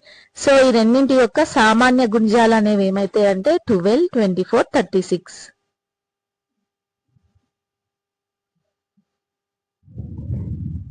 ఇప్పుడు కనిష్ట సామాన్య గుణిజం. మనం ఇంతకుముందు చూసింది గరిష్ట సామాన్య కారణాంకం. కారణాంకం వేరే, గుణిజం వేరే. ఓకేనా, కన్ఫ్యూజ్ అవ్వకండి. గరిష్ట సామాన్య గుణిజం 4 మరియు 6 యొక్క సామాన్య గుణిజాలు ఏమేమి వచ్చినాయి, 12, 24, 36 వచ్చినాయి కదా. సో దీనిలో సామాన్య గుణిజం అనేది ఏమవుతుంది, 12 అవుతుంది. కనిష్ట సామాన్య గుణిజం అనేది 12 అవుతుంది. అంటే ఈ నెంబర్స్లలో కనిష్టంగా ఏది ఉంది, 12 ఉంది కదా. సో 4, 6 యొక్క కనిష్ట సామాన్య గుణిజం అనేది ఏమవుతుంది అంటే 12 అవుతుంది. ఇక్కడ ఒక ఎగ్జాంపుల్ ఇచ్చి చూద్దాము. 2 గంటలు మ్రోగుతున్నాయి. మొదటి గంట ప్రతి 3 నిమిషాలకు, రెండవ గంట ప్రతి 4 నిమిషాలకు మ్రోగుతున్నాయి. ఎప్పుడు 2 గంటలు కలిసి ఒకేసారి మోగుతాయి. ఫస్ట్ వన్ ఏది, 3 నిమిషాలకు ఒకసారి కదా, 3 minutes. తర్వాత మళ్ళీ 3 minutes అంటే 6, మళ్ళీ 3 minutes అంటే 9, మళ్ళీ 3 minutes అంటే 12, మళ్ళీ 3 minutes అంటే 15, 18, 21 ఇట్లా. నెక్స్ట్ సెకండ్ వన్ 4 నిమిషాలకు ఒకసారి కదా, 4, 8, 12, 16, 20, 24. 4 యొక్క గుణిజాలు అన్నట్టు. ఇవి 3 యొక్క గుణిజాలు, ఇవి 4 యొక్క గుణిజాలు. రెండిట్లలో కామన్ గా ఏదుంది, 12 అనేది కామన్ ఉంది. 12 అనేది కామన్ ఉంది కదా, ఇంకేమన్నా ఉందా, ఏం లేవు. సో ఈ 2 కలిసి ఒకేసారి ఎప్పుడు మోగుతాయి అన్నట్టు, 12 నిమిషాలకి 2 ఒకేసారి మోగుతాయి.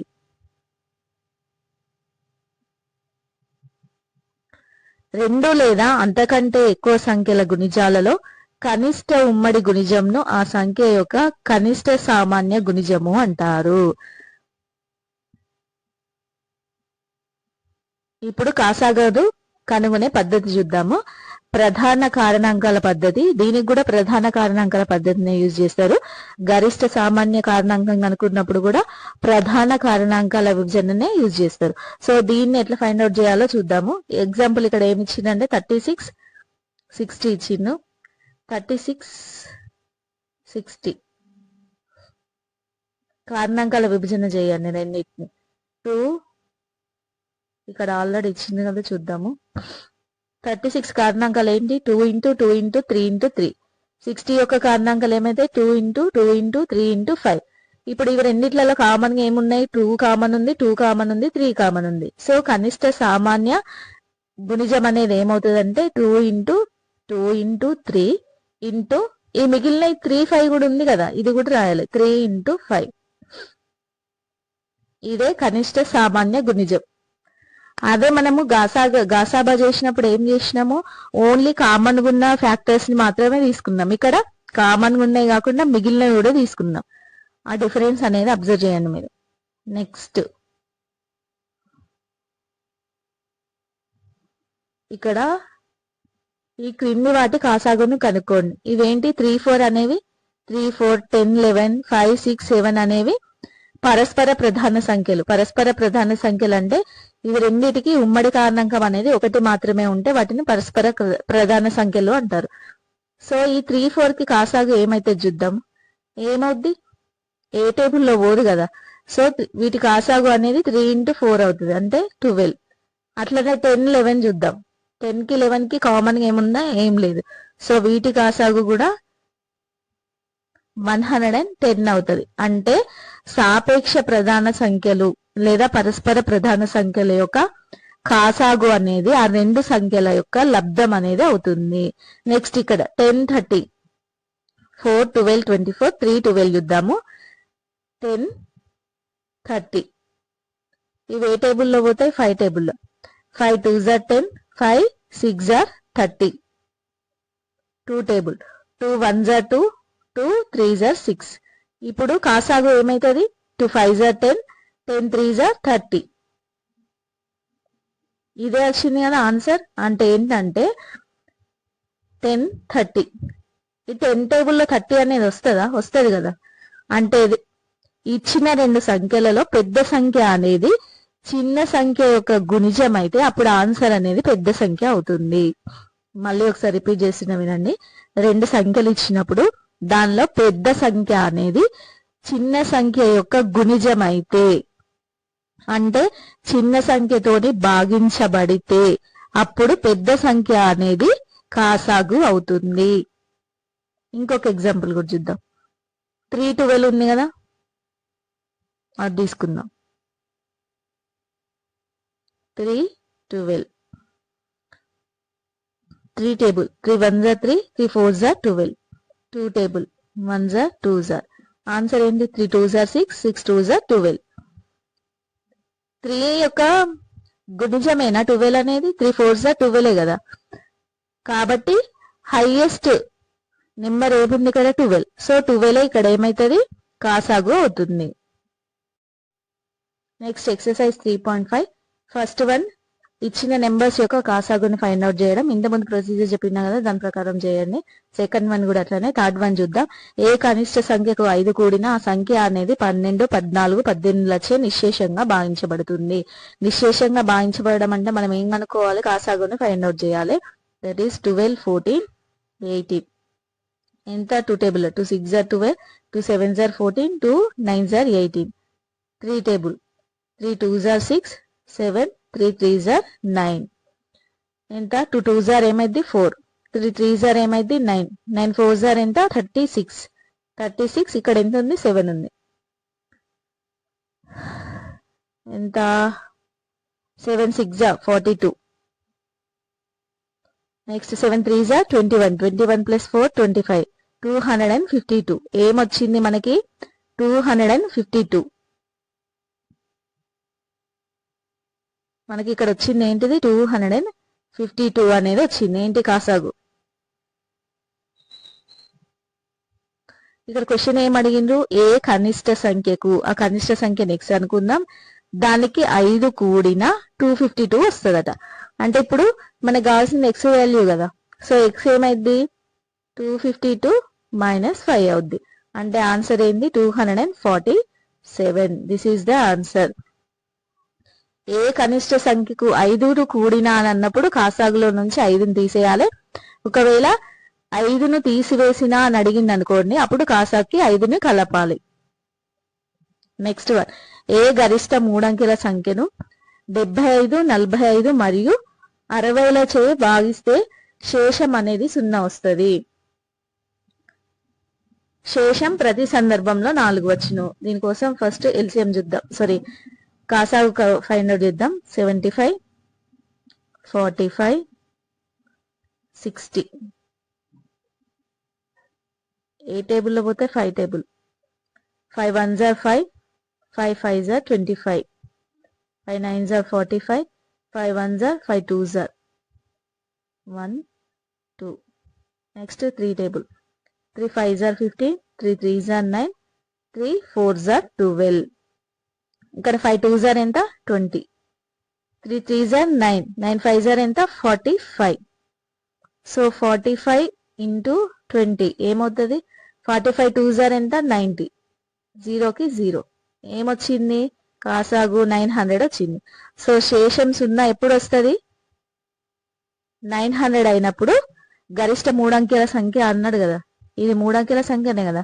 సో దీనికి శేషం అనేది 0 వస్తుంది. నెక్స్ట్ శేషం ప్రతి సందర్భంలో 4 వచ్చును.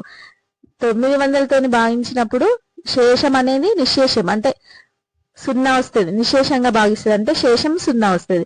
మరి శేషం ప్రతి సందర్భంలో 4 రావాలంటే 904 తీసుకుంటే శేషం అనేది ఏంటి? ప్రతి సందర్భంలో 4 వస్తుంది. 5th వన్, ప్రసాద్ రాజు మార్కెట్లో ఈ నెల 1వ తారీఖున కలిశారు. ప్రసాద్ 3 రోజులకు ఒకసారి, రాజు 4 రోజులకు ఒకసారి మార్కెట్ కు వెళ్తారు. ఏ రోజున మరల ప్రసాద్ రాజు మార్కెట్లలో కలుసుకుంటారు? ఫస్ట్ వాళ్ళు ఏ డే రోజు కలిసిండు? ఫస్ట్ రోజు వాళ్ళు ఇద్దరు మార్కెట్ లో కలిసిండు. ప్రసాద్ 3 days కి ఒకసారి వెళ్తాడు కదా. సో 1 + 3 ఎంత 4. మళ్ళీ 3 days అంటే 7th రోజు కలుస్తారు. మళ్ళీ 3 days అంటే 10th రోజు వెళ్తాడు. మళ్ళీ 13th రోజు, మళ్ళీ 16th రోజు. ఓకేనా? ఇప్పుడు రాజు ఏంటి 4 days కి ఒకసారి వెళ్తాడు కదా. సో 1 + 4 ఎంత 5. మళ్ళీ 5కి 4 యాడ్ చేస్తే 9, 9కి 4 యాడ్ చేస్తే 13, 13కి 4 యాడ్ చేస్తే 17. ఇట్లా ఇప్పుడు ఇద్దరు మళ్ళీ సేమ్ రెండిట్లలో సేమ్ ఏ రోజు కలిసిండు? First day కలిసిండు. మళ్ళీ రెండిట్లలో సేమ్ ఏ డే ఉంది? 13 ఉంది. సో 13వ తారీఖు రోజు మళ్ళీ వాళ్ళిద్దరూ కలుసుకుంటారు మార్కెట్ లో. నెక్స్ట్ కాసాగు మరియు గాసాబాల మధ్య సంబంధం. ఇక్కడ ఒక ఎగ్జాంపుల్ ఇచ్చిందో చూద్దాము. 18, 27 తీసుకున్నారు. 18 ని ప్రధాన కారణాంకాల లబ్ధంగా రాస్తే ఏమొచ్చింది? 2 × 3 × 3 వచ్చింది. 27 ని ప్రధాన కారణాంకాల లబ్ధంగా రాస్తే 3 × 3 × 3 అని వచ్చింది. ఓకేనా? సో ఇప్పుడు ఈ 18, 27ల యొక్క కాసాగు ఏమవుతుంది? రెండిట్లలో కామన్ గా ఏముంది? 3 3 ఉంది, 3 3 ఉంది. సో 3 × 3 × రిమైనింగ్ ఏమున్నాయి? 2 × 3 కదా. ఇదంతా కాసాగు అవుతుంది. అంటే 3 3s are 9, 9 2s are 18, 18 3s are 54. ఏమైద్ది? కాసాగు అనేది 54 అయింది. మరి గాసాబా ఏమవుతుంది? రెండిట్లలో కామన్ గా ఉన్నది ఏంటి? 3 3 కదా. So 3 × 3 that is equal to 9. ఇప్పుడు కాసాగు ఇంటూ గాసాబా చేసిండు. అదేంటి? 54 × 9 చేస్తే ఏమొచ్చింది? 486. అదే విధంగా రెండు సంఖ్యల యొక్క లబ్ధం చేసిండు. ఇచ్చిన రెండు సంఖ్యలు అదేంటి? 18, 27 ని లబ్ధం చేసినప్పుడు ఏమొచ్చింది? 486 వచ్చింది. ఇవి రెండు ఈక్వల్ వచ్చినాయి కదా. అంటే ఏంటంటే రెండు సంఖ్యల యొక్క కాసాగు మరియు గాసాబాల లబ్ధం అనేది ఆ రెండు సంఖ్యల యొక్క లబ్ధానికి సమానమని అర్థం. ఎక్సర్సైజ్ 3.6 ఈ క్రింది సంఖ్యల కాసాగు గాసాబాలను కనుక్కోనండి. మీరు చేయండి. రెండు సంఖ్యల యొక్క కాసాగు అనేది 216, వాటి యొక్క లబ్ధం అనేది 7776 అయినా వాటి యొక్క గాసాబా ఎంత? ఫార్ములా మనం ఇంతకుముందు చూసాం కదా. రెండు సంఖ్యల యొక్క లబ్ధం అనేది ఆ రెండు సంఖ్యల యొక్క కాసాగు ఇంటూ గాసాబాలకి సమానం అవుతుంది. ఇక్కడ మనకు కావాల్సింది ఏంటి? గాసాబా కదా. సో గాసాబా ఈజ్ ఈక్వల్ టు ఆ రెండు సంఖ్యల లబ్ధము బై కాసాగు అవుతుంది. అప్పుడు రెండు సంఖ్యల లబ్ధం ఏమి ఇచ్చిండ్రు? 7776 డివైడెడ్ బై కాసాగు ఎంత ఇచ్చిండ్రు? 216. 4 5s are 20, 4 4s are 16. Next 4 1s are 4, 3 ఉంటుంది. 4 9s are 36, 1 4 4 జా 16, 1 4 4 జా 16. చూద్దాం మళ్ళీ ఒకసారి. 7776 డివైడెడ్ బై 216. 4 టేబుల్ వేద్దాం. 4 5 జా 20, 4 4 జా 16, 4 1 జా 4, 4 9 జా, నెక్స్ట్ 4 4 జా 16, 4 4 జా 16. నెక్స్ట్ 2 టేబుల్లో 2 2 జా 4, 1 ఉంటుంది, 2 7 జా 14, 2 9 జా 18, 1 2 7 జా 14, 2 2 జా. నెక్స్ట్ 3 టేబుల్ 3 9 జా 27. 9 టేబుల్లో చూద్దాం డైరెక్ట్. 9 3 జా 27, 9 1 జా 9 0, 9 8 జా 72. నెక్స్ట్ 3 1 జా 3, 3 3 జా 9, 1 3 9 జా 3 6 జా 18. సో ఆన్సర్ ఎంత? 36. వాటి యొక్క గాసాబా అనేది 36 అవుతుంది. నెక్స్ట్ రెండు సంఖ్యల లబ్ధం అనేది 3276. వాటి యొక్క గాసాబా 6 అయిన కాసాగు ఎంత? ఇంతకుముందేమో గాసాబా అడిగింది, ఇప్పుడేమో కాసాగు అడుగుతున్నాడు. సేమ్ ఫార్ములా ఏంటి? కాసాగు ఈజ్ ఈక్వల్ టు ఏమవుతుంది? రెండు సంఖ్యల లబ్ధం బై గాసాగు అవుతుంది, గాసాబా అవుతుంది. సో రెండు సంఖ్యల లబ్ధం ఏమిచ్చిండు? 3276 బై ఏమిచ్చిండు? గాసాబా ఏమిచ్చిండు? 6 ఇచ్చింది. 6 టేబుల్లో 6 1 జా 6, 6 5 జా 32, 6 4 జా 24, నెక్స్ట్ 3 6 6 జా 36. ఆన్సర్ ఎంత? 546.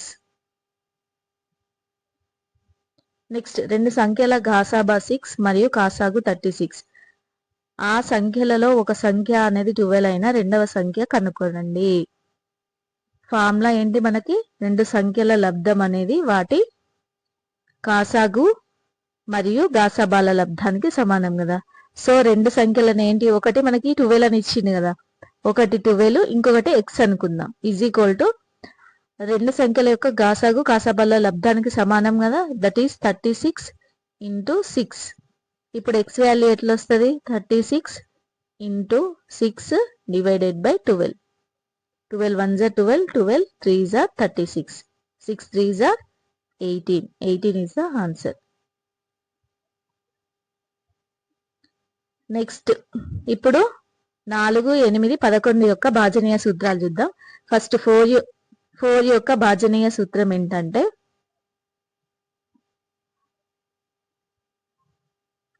ఒక సంఖ్య యొక్క చివరి రెండు అంకెలు ఏమవుతాయి? ఒకట్ల స్థానం 10ల స్థానంలో ఏర్పడిన సంఖ్య అనేది 4 చే నిశ్శేషంగా భాగించబడితే ఆ సంఖ్య అనేది 4తోని నిశ్శేషంగా భాగించబడుతుంది. అదే విధంగా ఒక సంఖ్య యొక్క ఒకట్ల స్థానంలో 10ల స్థానంలో కూడా రెండిట్లలో 0 ఉన్నాయి అనుకోండి, ఆ సంఖ్య కూడా 4తోని నిశ్శేషంగా భాగించబడుతుంది. ఫర్ ఎగ్జాంపుల్ ఇప్పుడు 5 6 4 9 6 ఉంది. ఒకట్ల స్థానంలో 10ల స్థానంలో ఏముంది? 96 ఉంది. ఇది 4 తోని డివిజబుల్ అవుతుందా? చూద్దాం. 4 2 జా 8, 4 4 జా 16. సో ఇది 4తో నిశ్శేషంగా భావించబడుతుంది కాబట్టి ఈ సంఖ్య అనేది మొత్తం కూడా 4తోని నిశ్శేషంగా భావించబడుతుంది. ఇంకొకటి ఇప్పుడు 5000 ఉందనుకోండి, ఈ లాస్ట్ 2 ప్లేసెస్ లో 2 zeros ఉన్నాయి కదా, ఇది కూడా 4తోని నిశ్శేషంగా భావించబడుతుంది. చూద్దాం ఒకసారి. 4 1 జా 4, 4 2 జా 8, 4 5 జా 20, 0. 4తోనే నిశ్శేషంగా భావించబడింది కదా. సో 4తో నిశ్శేషంగా భావించబడాలంటే సూత్రం ఏంటంటే, చివరి రెండు స్థానాల్లో ఉన్న అంకె అనేది ఖచ్చితంగా 4తో నిశ్శేషంగా భావించబడాలి, లేదా చివరి రెండు స్థానాలు అనేవి కూడా 0గా ఉంటే అది కూడా 4తోని నిశ్శేషంగా భావించబడుతుంది.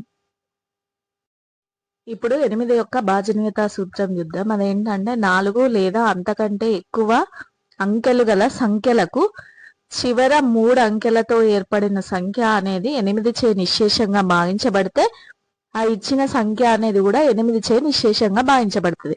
ఫర్ ఎగ్జాంపుల్ ఏంటంటే 76,104 ఉంది. ఇందులో లాస్ట్ 3 డిజిట్స్ ఏమున్నది? 104 అని ఉంది.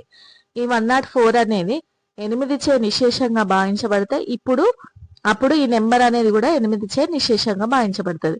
డివైడెడ్ బై 8 చేస్తే 8 1 జా 8, 8 3 జా 24. సో ఇది 8తోని నిశేషంగా భావించబడింది కాబట్టి 76,104 అనేది కూడా 8చే నిశేషంగా భావించబడుతుంది. నెక్స్ట్ 11 యొక్క భాజనీయత సూత్రం. దీనికి ఫార్ములా ఏంటంటే ఒక సహజ సంఖ్యలో కుడి నుండి ఎడమ వైపుకు అంకె వదిలి అంకెను తీసుకొని ఆ అంకెల మొత్తం కనుగొనాలి. తర్వాత వదిలివేసిన అంకెల మొత్తంను కనుగొనాలి. ఆ మొత్తాల భేదం అనేది 11చే భాగించబడితే ఆ సంఖ్య అనేది 11చే నిశేషంగా భావించబడుతుంది. ఫర్ ఎగ్జాంపుల్ చూద్దాం. ఇక్కడ 6535 ఉంది. సరి స్థానాల అంకెల మొత్తము బేసి స్థానాల అంకెల మొత్తం కనుక్కోండి. ఇప్పుడు బేసి స్థానాల అంకెల మొత్తం ఏంటి? 6 + 3 ఎంత అయింది? 9. 5 + 4 ఎంత అయింది? 10 అయింది. ఇప్పుడు 10 - 9 చేస్తే ఏమొస్తుంది? 1 వస్తుంది. 1 అనేది 11తో నిశేషంగా భావించబడుతుందా? లేదు. కాబట్టి ఈ 6535 అనేది కూడా 11చే నిశేషంగా భావించబడదు. ఇక్కడ ఇంకొక ఎగ్జాంపుల్ ఉంది, అది చూద్దాం. 1221 ఉంది. ఇప్పుడు ఇది సరి స్థానాల మొత్తం బేసి స్థానాల మొత్తం చూడండి. 2 + 1 ఏమైంది? 3 అయింది. 2 + 1 ఏమైంది? 3 అయింది. సో 3 - 3 అనేది 0. సరి స్థానాల మొత్తము మైనస్ బేసి స్థానాల మొత్తం చేసినప్పుడు అక్కడ వచ్చిన నెంబర్ అనేది 11చే నిశేషంగా భావించబడాలి, లేదా 0 అయినా రావాలి. అప్పుడు ఆ సంఖ్య అనేది 11తోని నిశేషంగా భావించబడుతుంది. ఇప్పుడు ఇక్కడ 0 వచ్చింది కాబట్టి ఈ 1221 అనేది 11తోని నిశేషంగా భావించబడుతుంది. నెక్స్ట్ ఇక్కడ ఒక చిన్న కాన్సెప్ట్. 1221 అనేది ఏంటి? ద్విముఖ సంఖ్య, పాలిండ్రల్ నెంబర్. అంటే ఏంటంటే ఎట్ సైడ్ నుంచి రాసినా సేమ్ వస్తుంది అన్నట్టు. 1221 కదా, దీన్ని రివర్స్ రాసినా కూడా ఏమొస్తుంది? మళ్ళీ 1221 వస్తుంది. ఇట్లాంటి వాటిని ఏమంటారంటే ద్విముఖ సంఖ్యలు అంటారు. ఈ ద్విముఖ సంఖ్యలు ఏంటంటే ప్రతి సరి అంకెలు కలిగిన ద్విముఖ సంఖ్య అనేది 11చే నిశేషంగా భావించబడుతుంది. సరి అంకెలు కలిగిన ద్విముఖ సంఖ్య అంటే సరి సంఖ్యలు కలిగిన ద్విముఖ సంఖ్య కాదు. ఇక్కడ 1221 ఉంది కదా, ఎన్ని డిజిట్స్ ఉన్నాయి? 1 2 3 4 4 డిజిట్స్ ఉన్నాయి కదా, అంటే సరి అంకెలు ఉన్నాయి కదా. సో ఇట్లా సరి అంకెలు కలిగిన ద్విముఖ సంఖ్య అనేది ఖచ్చితంగా 11చే నిశేషంగా భావించబడుతుందట. Next exercise 3.7. క్రింది వానిలో 4చే నిశేషంగా భావించబడే సంఖ్యలేవి? ఇది మీరు చేయండి. 8చే నిశేషంగా భావించబడేవి, 11చే నిశేషంగా భావించబడేవి, నెక్స్ట్ 4 మరియు 8లచే నిశేషంగా భావించబడేవి. ఇవన్నీ ఫార్ములాని యూజ్ చేసి చేయొచ్చు కదా. నెక్స్ట్ ఈ సమ్ చూద్దాం. ఫిఫ్త్ వన్ చూద్దాం. 2,89,279 సంఖ్యకు ఏ కనిష్ట సంఖ్యను కూడిన 8చే నిశేషంగా భావించబడుతుంది. 8చే నిశేషంగా భావించబడాలంటే ఆ సంఖ్యలోని చివరి 3 స్థానాలలో ఉన్న సంఖ్య అనేది 8చే నిశేషంగా భావించబడితే అప్పుడు అది 8తోని నిశేషంగా భావించబడుతుంది కదా. సో ఇక్కడ లాస్ట్ 3 ప్లేసెస్ లో ఏముంది? 279 ఉంది. ఇప్పుడు దీన్ని 8తోని భాగిద్దాం. ఏమొస్తుంది? 8 3 24, 3 9, 8 4 32. ఏమొచ్చింది? 7 వచ్చింది. ఈ 7కి ఎంత కలిపితే అది 8తో నిశేషంగా భావిస్తుంది? 7కి 1 కలిపితే ఏమవుతుంది? 8 అవుతుంది.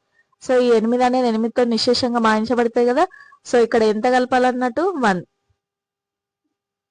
ఈ నెంబర్కి 1 కలిపితే అప్పుడు అది 8తోని నిశేషంగా భావించబడుతుంది. నెక్స్ట్ 1965 సంఖ్య నుండి ఏ కనిష్ట సంఖ్యను తీసివేస్తే 4చే నిశేషంగా భావించబడుతుంది? 4తో భావించాలంటే లాస్ట్ 2 డిజిట్స్ తీసుకోవాలి కదా. 65ని 4తో డివైడ్ చేయాలి. 4 1s are 4, 2 మిగులుతుంది, 5, 4 6 24. ఎంత మిగిలింది? 1 మిగిలింది. సో దీనిలో నుంచి ఎంత తీసేస్తే మనకి శేషం అనేది ఎంత తీసేస్తే మనకు ఆ సంఖ్య అనేది 4చే నిశేషంగా భావించబడుతుంది అంటే 1ని తీసేస్తే ఆ సంఖ్య అనేది 4చే నిశేషంగా భావించబడుతుంది. Next 7th one. 1100 మధ్య గల సంఖ్యలలో 11 చే నిశ్శేషంగా భాగించబడే సంఖ్యను రాయండి. ఫస్ట్ 1001 చూద్దాం. సరి స్థానాల భేదము, బేసి స్థానాల మొత్తం భేదం చూద్దాము. ఇది 1 + 0 ఏమైతుంది? 1 అవుతుంది. 0 + 1 ఏమైతే 1 అవుతుంది. 1 - 1 ఏమైంది? 0 అయింది కదా. సో ఈ 1001 అనేది 11 తోని డివిజబుల్ అవుద్ది. 1001 అనేది 11 తోని డివిజబుల్ అయింది. నెక్స్ట్ ఏంటి? 1012 అంటే దీనికి +11 యాడ్ చేస్తే ఇది ఇప్పుడు ఒక నెంబర్ 11తో డివిజబుల్ అయిందంటే దానికి 11 కలిపినప్పుడు ఆ వచ్చిన సంఖ్య కూడా 11తో డివిజబుల్ అయింది కదా. సో అదే విధంగా ఇప్పుడు దీనికి 11 కలిపితే 1012 అయింది. మళ్ళీ దీనికి 11 కలిపితే 1023. దీనికి 11 కలిపినప్పుడు 1034, 1045, 1056, 1067, 1078, 1089. ఇవన్నీ కూడా 11 తోని నిశ్శేషంగా మాయించబడతాయి. 8 1240 సమీపంలో గల 11 యొక్క గుణిజంను రాయండి. 1240 బేసి స్థానాల మొత్తం ఏమైంది? 5 అయింది. సరి స్థానాల మొత్తం ఏమైంది? 2 అవుతుంది. సో వీటిని మైనస్ చేస్తే ఏమవుతుంది? 3 వస్తుంది. సో దీనికి సమీపంలో ఉండేది ఏంటంటే 1240 + 3, 1243 అనేది 1240కి సమీపంలో ఉన్న 11 యొక్క గుణిజం అనేది అవుతుంది. అట్లనే దీనికి దగ్గరలో ఉన్న 4 చే నిశ్శేషంగా భావించబడేది మీరు ట్రై చేయండి. నెక్స్ట్ మనం ఏం నేర్చుకున్నామనంటే గుణిజాలు, కారణాంకాలు, భాజకాల గురించి నేర్చుకున్నాం. ఇచ్చిన సంఖ్యల్లో కారణాంకాలు, గుణిజాలను గుర్తించడం నేర్చుకున్నాం. క్రింద అంశాలను చర్చించండి. ఒక సంఖ్యను నిశ్శేషంగా భావించబడే సంఖ్య ఆ సంఖ్యకు కారణాంకం అవుతుంది. ఒక సంఖ్యను నిశ్శేషంగా భావించబడేది ఏంటి? ఆ సంఖ్యకు కారణాంకం అవుతుంది. ప్రతి సంఖ్య దానికదే కారణాంకం, మరి ఒకటి ఆ సంఖ్యకు కారణాంకం అవుతుంది.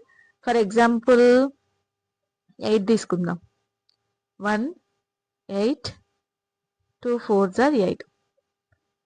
ఇప్పుడు ఈ సంఖ్యకి ఏమైంది? 1 కారణాంకమైంది. మళ్ళీ ఈ సంఖ్యనే కారణాంకం కూడా అయింది కదా. 8కి అదే సంఖ్య కారణాంకమైంది, 1 కూడా కారణాంకమైంది. మళ్ళీ ఒక సంఖ్య ప్రతి కారణాంకము ఆ సంఖ్యకు సమానం గాని తక్కువ గాని ఉంటుంది. ఈ 8 యొక్క కారణాంకాలు ఏ విధంగా ఉన్నాయి? దానికి సమానంగాని దానికంటే తక్కువగానే ఉన్నాయి. ప్రతి సంఖ్య దాని కారణాంకానికి గుణిజం. ఫర్ ఎగ్జాంపుల్ 8 తీసుకుందాం. 8 యొక్క కారణాంకాలు ఏమైతే 1 8 are 8, 2 4 are 8. 8 యొక్క కారణాంకాలు 1 2 4 8. ఈ ప్రతి కారణాంకం అనేది ఈ 8కి గుణిజం అవుతుంది. ఎట్లా అంటే 8 1 are 8, 2 4 are 8, 4 2 are 8, 8 1 are 8. ఈ విధంగా. నెక్స్ట్ వన్, ప్రతి సంఖ్య యొక్క ప్రతి గుణిజం ఆ సంఖ్యకు సమానంగా కానీ అంతకంటే ఎక్కువగానే ఉంటుంది. ఫర్ ఎగ్జాంపుల్ 3 తీసుకుందాం. 3 యొక్క గుణిజాలు ఏమైతే 3 6 9 12 18 ఇట్లా అవుతాయి కదా. ఇవి ఏ విధంగా ఉన్నాయి? 3కి సమానంగా ఉన్నాయి, లేకపోతే 3 కంటే ఎక్కువగా ఉన్నాయి. ప్రతి సంఖ్య దానికదే గుణిజం. 3కి 3నే గుణిజం అయింది కదా, అంటే ప్రతి సంఖ్య అనేది దానికదే గుణిజం అవుతుంది. నెక్స్ట్, 1 తప్ప మిగిలిన సంఖ్యలో 1 మరియు అదే సంఖ్య కారణాంకంగా గల సంఖ్యలను ప్రధాన సంఖ్యలు అంటారు. ప్రధాన సంఖ్యలు అంటే ఏంటి? 1 మరియు అదే సంఖ్య కారణాంకంగా గల సంఖ్యలను ఏమంటారు? ప్రధాన సంఖ్యలు. అదేవిధంగా 2 కంటే ఎక్కువ కారణాంకాలు కలిగిన సంఖ్యలను ఏమంటారు? సంయుక్త సంఖ్యలు అంటారు. 1 అనేది ఏమవుతుంది? ప్రధాన సంఖ్య కాదు, సంయుక్త సంఖ్య కాదు. 2 అనేదేమో కనిష్ట ప్రధాన సంఖ్య మరియు సరి ప్రధాన సంఖ్య. 2 మినహా మిగిలిన అన్ని ప్రధాన సంఖ్యలు బేసి సంఖ్యలే. ప్రధాన సంఖ్యల్లో అన్ని బేసి సంఖ్యలే ఉంటాయి ఎక్సెప్ట్ 2. 2 అనేది సరి ప్రధాన సంఖ్య మరియు కనిష్ట ప్రధాన సంఖ్య అవుతుంది. నెక్స్ట్, 1 మాత్రమే ఉమ్మడి కారణాంకం కలిగిన సంఖ్యలను ఏమంటారు? పరస్పర ప్రధాన సంఖ్యలు లేదా సాపేక్ష ప్రధాన సంఖ్యలు అంటారు. ఒక సంఖ్యను మరొక సంఖ్య నిశ్శేషంగా భాగిస్తే రెండో సంఖ్య కారణాంకాలన్నీ కూడా మొదటి సంఖ్యకు కూడా కారణాంకాలు అవుతాయి. ఫస్ట్ ఒక నెంబర్ తీసుకుందాం. For example 4. దీన్ని నిశ్శేషంగా భాగించే ఇంకొక సంఖ్య ఏంటి? 2 అనుకుందాం. దీని యొక్క కారణాంకాలు ఏంటి? 1, 2. ఈ 4 యొక్క కారణాంకాలు ఏమవుతాయి? 1, 2, 4 అవుతాయి. ఇప్పుడు ఈ రెండు యొక్క కారణాంకాలన్నీ కూడా దీని కారణాంకాలు అయినాయి కదా. 1 2 అనేవి ఈ 4 యొక్క కారణాంకాల్లో కూడా ఉన్నాయి కదా. అదే ఆ పాయింట్కి మీనింగ్. నెక్స్ట్, ఒక సంఖ్య రెండు పరస్పర ప్రధాన సంఖ్యలచే భాగించబడితే వాటి లబ్ధంతో కూడా ఆ సంఖ్య అనేది భాగించబడుతుంది. ఒక సంఖ్య రెండు పరస్పర ప్రధాన సంఖ్యలచే భాగించబడితే, ఫర్ ఎగ్జాంపుల్ 28 అనే ఒక నెంబర్ తీసుకుందాం. ఇది వేటితో భాగించబడుతుంది? ప్రధాన సంఖ్యలు 7 రెండ్ల 7తోని భాగించబడుతుంది, 2తోని భాగించబడుతుంది కదా. ఎగ్జాంపుల్ ఏంటి? 28 నెంబర్ తీసుకుందాం. ఇది ఏ ప్రధాన సంఖ్యలతో భాగించబడుతుంది? 7తోని భాగించబడుతుంది, 2తోని కూడా భాగించబడుతుంది. వీటి యొక్క లబ్ధం ఏంటిది? 14. 7 2s are ఏంటి? 14. ఈ 14తోని కూడా ఈ 28 అనేది భాగించబడుతుంది కదా. ఇక్కడ ఏమిచ్చింది? ఒక సంఖ్య రెండు పరస్పర ప్రధాన సంఖ్యలచే భాగించబడితే, ఒక సంఖ్య ఏమనుకున్నాం? 28 అనుకున్నాం. అది రెండు పరస్పర ప్రధాన సంఖ్యలచే భాగించబడింది. ఏంటి? 7తోని 2తోని భాగించబడింది. కాబట్టి వాటి యొక్క లబ్ధంతో కూడా ఈ 28 అనేది భాగించబడుతుంది. నెక్స్ట్, ఒక సంఖ్యను కేవలం చూడడం ద్వారా అది చిన్న సంఖ్యలైన 2 3 4 5 8 9 మరియు 11లచే భాగించబడుతుందా లేదా అనే దాన్ని మనం ఎలా కనుగొనగలమో చర్చించుకున్నాము. వివిధ సంఖ్యలచే సంఖ్యలోని అంకెలను మరియు వాటి భాజనీయతకు గల సంబంధాన్ని అన్వేషించాము. ఫస్ట్ ఏంటిది? సంఖ్యలో ఉన్న చివరి అంకెలో అనగా ఒకట్ల స్థానంలో అంకెను పరిశీలించి 2 5 10 యొక్క భాజనీయతను చెప్పుకున్నాము. చివరి అంకెలను చూసి 2 5 10 యొక్క భాజనీయతను తెలుసుకున్నాం. ఎట్లా? ఒక అంకెల యొక్క చివరి స్థానంలో 0 కానీ 2 కానీ 4 కానీ 6 కానీ 8 ఉంటే అది 2తోని డివిజబుల్ అయింది. అదే ఒకవేళ చివరి స్థానంలో 5 కానీ 0 ఉంటే అది 5తోని డివిజబుల్ అయింది. అదే చివరి స్థానంలో 0 ఉంటే అది 10తోని డివిజబుల్ అయింది. సంఖ్యలోని అంకెల మొత్తంను కనుక్కొని 3 9 యొక్క భాజనీయతను చెప్పవచ్చు. సంఖ్యల్లోని అంకెల మొత్తం అనేది 3తోని భాగించబడితే ఆ సంఖ్య అనేది కూడా 3చే నిశేషంగా భావించబడుతుంది. ఒకవేళ సంఖ్యల్లోని అంకెల మొత్తం అనేది 9తోని నిశేషంగా భావించబడితే అప్పుడు ఆ సంఖ్య అనేది కూడా 9తోని నిశేషంగా భావించబడుతుంది. సంఖ్యలోని చివరి 2 అంకెలు 3 అంకెలను పరిశీలించి 4 8 యొక్క భాజనీయతను చెప్పవచ్చు. 4 యొక్క భాజనీయతకు సూత్రం ఏంటిది?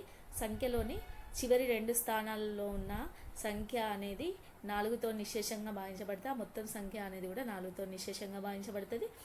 అదేవిధంగా సంఖ్యలోని చివరి 3 స్థానాల్లో ఉన్న సంఖ్య అనేది 8చే నిశేషంగా భావించబడితే ఆ సంఖ్య మొత్తం కూడా 8తోని నిశేషంగా భావించబడుతుంది.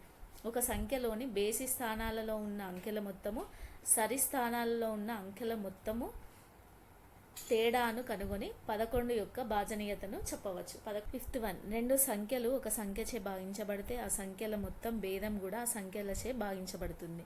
ఫర్ ఎగ్జాంపుల్ 3తోని భాగించబడే 2 సంఖ్యలను తీసుకుందాం. అవేంటి? 12 24. ఇప్పుడు వీటి యొక్క భేదము వీటి యొక్క మొత్తం అనేది కూడా ఈ 3తోని భాగించబడుతుందట. చూద్దాం. 24 + 12 ఏమైంది?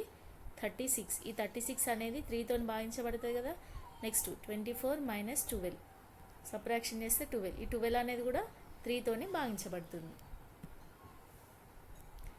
నెక్స్ట్, 2 లేదా అంతకంటే ఎక్కువ సంఖ్యల యొక్క కారణాంకాలలో గరిష్టంగా ఉన్న విలువను గరిష్ట సామాన్య భాజకమని, 2 లేదా అంతకంటే ఎక్కువ సంఖ్యల యొక్క గుణిజాలలో కనిష్టంగా ఉన్న విలువను కనిష్ట సామాన్య గుణిజమని అంటారు. 2 సంఖ్యలలో ఒకటి మరొక దానికి గుణిజమైన పెద్ద సంఖ్య ఆ సంఖ్యల కాసాగు అవుతుంది. ఫర్ ఎగ్జాంపుల్ ఏదైనా ఒక నెంబర్ తీసుకుందాం, 8. ఈ 8 యొక్క గుణిజం ఏదైనా తీసుకుందాం. 8 3 24. ఓకేనా? 24 తీసుకుందాం. 2 సంఖ్యల్లో ఒకటి మరొక దానికి గుణిజమైన పెద్ద సంఖ్య ఏది? 24 అనేది కాసాగు అవుతుందట. చూద్దాం ఒకసారి. 8 24. 2 4s are 8, 2 12s are 2 2s are 4, 2 6s are again 2 table, 2 1s are 2 3s are 2 4 4 8 8 3 24. పెద్ద సంఖ్యనే వచ్చింది కదా. సో 2 సంఖ్యల్లో ఒకటి అనేది మరొక దానికి గుణిజం అయితే అప్పుడు పెద్ద సంఖ్య అనేది కాసాగు అవుతుంది. నెక్స్ట్, కాసాగు గాసాగాల మధ్య సంబంధం ఏంటి? కాసాగు ఇంటూ గాసాగా ఈజ్ ఈక్వల్ టు 2 సంఖ్యల లబ్ధం అవుతుంది. నెక్స్ట్ దత్తాత్రేయ రామచంద్ర కాప్రేకర్ క్రీస్తు శకం 1905 నుండి 1986 వరకు సంఖ్యలతో అనేక ప్రయోగాలు చేసిన ఉపాధ్యాయుడు ఈయన. 6174ను కాప్రేకర్ స్థిరాంకం అంటారు. ఈయన డెమ్లో సంఖ్యలు మరియు సెల్ఫ్ సంఖ్యలను రూపొందించారు.